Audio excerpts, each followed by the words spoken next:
The following theorem makes this method more precise. So the method that we just used to find the eigenvector and eigenbasis for a linear transformation, we're going to prove that it works in this theorem, and then we'll recap it. So to find eigenvectors for a linear operator, we first find eigenvector for the matrix that represents it in a basis, and then we translate back to V using the linear isomorphism phi-b. All right, so let T be a linear operator on a finite dimensional vector space. This method will not work on infinite dimensional vector spaces because we can't identify it with Rn. And then let V1 through Vn be a basis for V. Assume that Ts is the matrix of T in the basis S.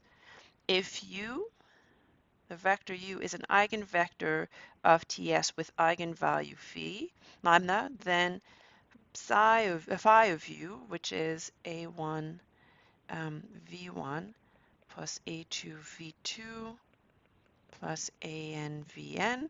So remember, this is the coordinate vector, so you take the coefficient and you put it in front of V1 Vn. This vector in V is an eigenvector for T with eigenvalue lambda.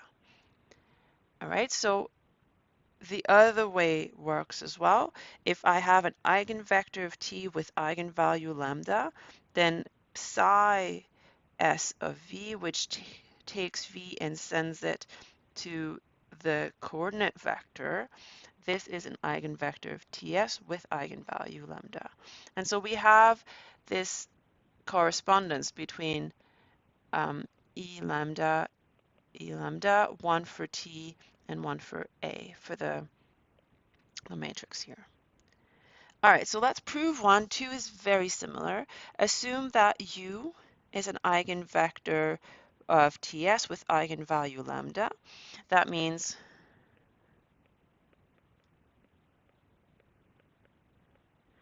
that if I multiply U by the matrix Ts, I get lambda times U. All right, so now I want to take V, which is psi S of U. Oh, sorry, V is not a vector, it's an element of V. And I want to look at what happens when I take T of V. Right, so T of V is T of phi S of U. And so let me draw a diagram. I really like these diagrams. I'm not sure if you do, but I really find them very helpful.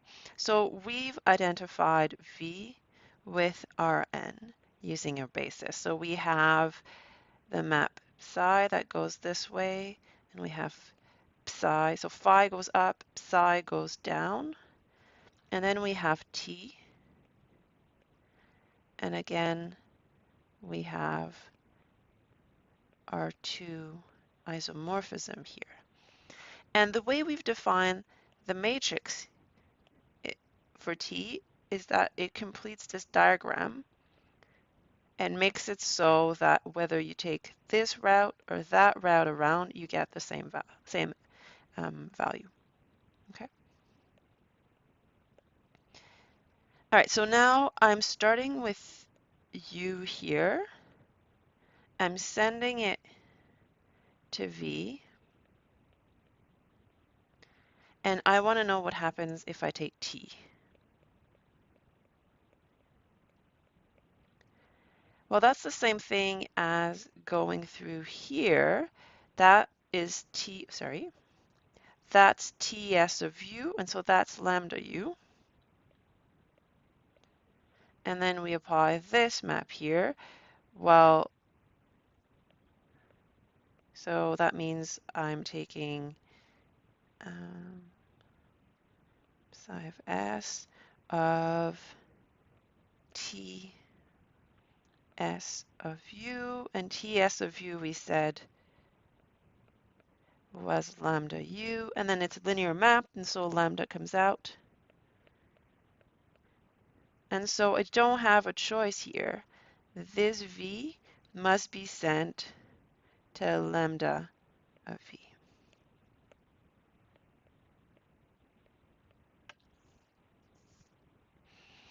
All right, and the argument for the second one is exactly the same, except that you use these isomorphism instead of these ones, but same exact proof.